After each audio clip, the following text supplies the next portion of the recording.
To all of you. हम history का 8th chapter पढ़ रहे हैं। उसका आज हम जो टॉपिक करेंगे वो है a closer look Kabir. Kabir who probably lived in the 15th-16th centuries was one of the most influential saints. 15th और 16th सेंचुरी में कबीर एक बहुत प्रभावी सेंट हुए हैं।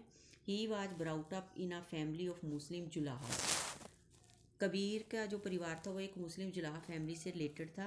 वीवर्स थे, वीवर्स मतलब के कपड़ा बनाने वाले। सेटल्ड इन और near the city of Banaras. कहाँ पे सेटल्ड थे वो? बनारस सिटी के पास, जो आजकल वाराणसी के नाम से प्रसिद्ध है। We have little reliable information about his life. उनके जीवन के बारे में बहुत ही कम जानकारी मिलती है। We get to know of his ideas from a vast collection of verses. उनके जो विचार हैं, आइडियाज़ हैं, वो हमें कहाँ से मिलते हैं? जो हमें एक कलेक्शन मिली है वर्सेस, जिनको साखीज़ और पद्स बोला जाता है, जो कि उनके द्वारा कंपोज किए गए हैं। Sung by wandering bhajan singers. Some of these were later collected and preserved in the Guru Granth साहब, पंचवानी एंड बीजक। उनमें से कुछ बाद में कलेक्ट करके इनको प्रिजर्व रखा गया गुरु ग्रंथ साहिब में, पंचवानी में और बीजक में। Kabir's teachings were based on a complete indeed vehement. Vehement मतलब पावरफुल। कबीर्स की जो टीचिंग्स थी वो काफ़ी बेस्ड थी कंप्लीट और पावरफुल आइडियाज़ के ऊपर। Rejection of the major religious traditions, जो भी मेजर रिलीजियस ट्रेडिशन के उनके रिजेक्शन के ऊपर के उनको रिजेक्ट करना चाहिए। His teachings openly ridiculed all forms of external worship of both Brahminical Hinduism and Islam, the pre-eminence of the priestly classes and the caste system. उनकी जो टीचिंग्स थी ओपनली वो क्या करते थे? उपहास करते थे। All forms of external worship of both, दोनों प्रकार की जो वर्शिप थी, चाहे वो ब्राह्मणिकल, हिंदुइज्म और इस्लाम थी।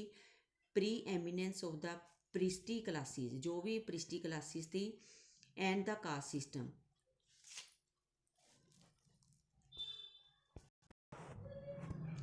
कबीर प्रिस्टी क्लासेस और कास्ट सिस्टम के भी खिलाफ थे। Language of the poetry was a form of spoken Hindi widely understood by ordinary people. वो कोई भी पोइट्री लिखते थे वो एक ऐसी ऑर्डिनरी भाषा में लिखते थे, हिंदी जो आम लोग बोलते थे, और वाइडली अंडरस्टूड, जो आम लोग उसको समझ सकते थे। He also sometimes used cryptic language which is difficult to follow. कई बार वो ऐसी भाषा में लिखते थे जिसको समझना काफ़ी मुश्किल था। Kabir believed in a formless supreme god and preached that the only path to salvation was through bhakti और डिवोशन। कबीर का ऐसा विश्वास था कि जो भगवान है वो फॉर्मलेस है, उसका कोई रूप नहीं है, और प्रीस्ट करते थे कि ऐसा प्रचार करते थे कि अगर हमने सेल्वेशन पानी, मुक्ति पानी है, तो उसके लिए क्या करना चाहिए? हमें भक्ति का मार्ग अपनाना चाहिए।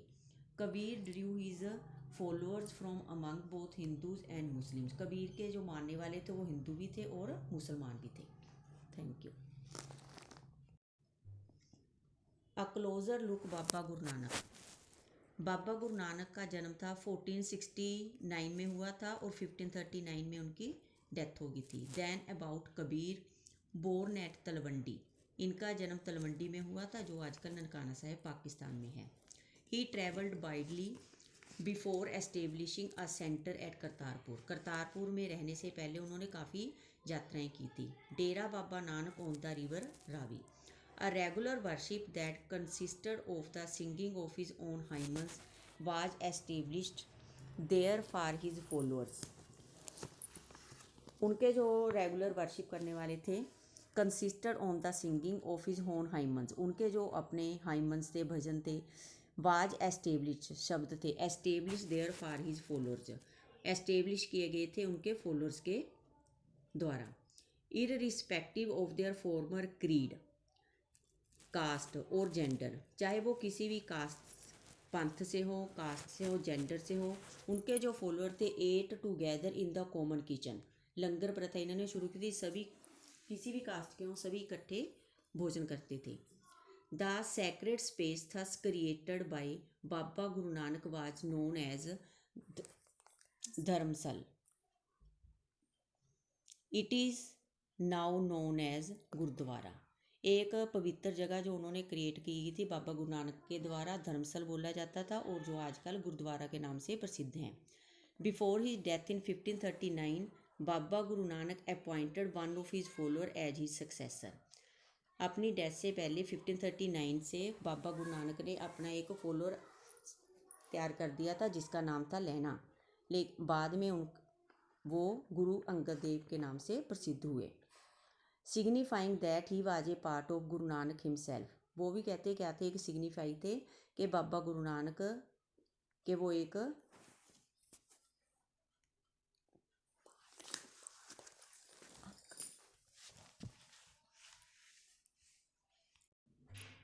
गुरु अंगद देव जी उनका ही एक पार्ट थे गुरु नानक देव जी का। Guru Angad compiled the composition of Baba Guru Nanak. Guru Angad Dev ji ने एक कंपोजिशन कंपाइल की थी बाबा गुरु नानक के बारे में, to which he added his own in a new script known as Gurmukhi. एक न्यू स्क्रिप्ट में लिखा गया था जो गुरमुखी भाषा में। The 3 successors of Guru Angad also wrote under the name of Nanak. 3 और सक्सेसर हुए थे गुरु अंगद देव के बाद, जैसे wrote under the name of Nanak and all of their compositions were compiled by Guru Arjan इन 1604। गुरु अंगद के जो और 3 सक्सेसर गुरु थे उनके बाद उन्होंने भी नानक के बारे में लिखा। All of their composition were compiled, इन सभी की फिर जो कंपोजिशन कंपाइल की गुरु अर्जन देव जी के द्वारा 1604 में। To this compilation were added the writings of other figure. उसके बाद इस कंपाइलेशन में और भी काफ़ी कुछ ऐड कर दिया गया, जैसे शेख फरीद के बारे में, संत कबीर, भक्त नामदेव, गुरु तेग बहादुर के बारे में। 1706 में compilation was authenticated by his son. उनके जो पुत्र थे उनके द्वारा इस कंपाइलेशन को अथेंटिकेट किया गया Guru Gobind Singh. It is now known as, अब जो इसका नाम है वो है गुरु ग्रंथ साहब the Holi scripture of the six, जो कि सिक्स का एक धार्मिक ग्रंथ है। The number of Baba Guru Nanak follower increase through the 16th century under his successors. Baba Guru Nanak के फॉलोअर की जो संख्या थी 16th सेंचुरी में काफ़ी इंक्रीज होनी शुरू होगी। They belong to a number of caste, काफ़ी कास्ट से जो बिलोंग थे काफ़ी संख्या में, वो अलग अलग जात से रिलेटेड थे। But traders, agriculturist, artisans and craft persons predominated, लेकिन उनमें से ज़्यादातर ट्रेडर्स थे, एग्रीकल्चरिस्ट थे, आर्टिशन थे और क्राफ्ट पर्सन थे। This may have something to do with Baba Guru Nanak insistence that his followers must be householders and should adopt productive and useful occupations। Guru Nanak ji ने इस बात पे जोर दिया था कि जो उनके फॉलोअर्स हैं वो क्या करेंगे, हाउस होल्ड होंगे, घर के लिए कार्य करेंगे, प्रोडक्टिव भी होंगे और यूजफुल ऑक्यूपेशंस भी करेंगे। They were also expected to contribute to the general funds of the community of followers.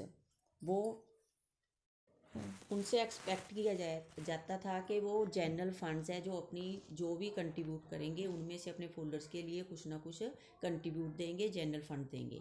Bye the beginning of the 17th century the town of Ramdaspur, Amritsar, जो आजकल अमृतसर है, had developed around the central gurdwara called Harmandir Sahib, जिसे golden temple बोला जाता है। 17वीं century के शुरू में एक टाउन बसाया गया रामदासपुर, जो कि अमृतसर है। Had developed around the central gurdwara, एक गुरुद्वारा बनाया गया वहाँ पे अमृतसर में, हरमंदर साहिब, जो कि आजकल गोल्डन टेम्पल के नाम से प्रसिद्ध है।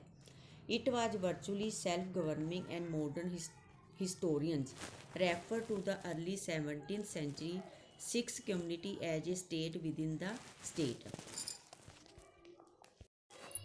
इस सभी को वो सेल्फ गवर्निंग मतलब कि अपने आप सभी गवर्न करते थे। मॉडर्न हिस्टोरियंस ने इनके बारे में लिखा है अर्ली 7th सेंचुरी में बोलते हुए जो सिख कम्युनिटी है उसको बोलते थे कि a state with in the state, state के बीच में ही एक स्टेट गवर्न कर रहे थे वो। The Mughal emperor Jahangir looked upon them as a potential threat and the order to execution और Guru Arjan in 1606। The Mughal emperor Jahangir looked upon them, Mughal Jahangir ने क्या किया, पोटेंशियल उनकी जो ताकत थी उससे डरता था और उन्होंने गुरु अर्जन देव जी को 1606 में शहीद कर दिया।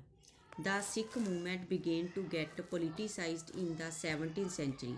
सिख मूवमेंट शुरू हो गई थी 17th सेंचुरी में, उनकी जो पावर थी इंक्रीज होनी शुरू हो गई थी। A development which culminated in the institution of the Khalsa by Guru Gobind Singh in 1699।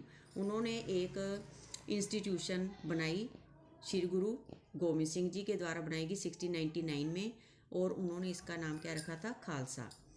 The community of the six called, Sikh समुदाय है जो इसको बोलते हैं खालसा पंथ, बिकेम ए पॉलिटिकल एंटिटी बन चुका था वो खालसा पंथ।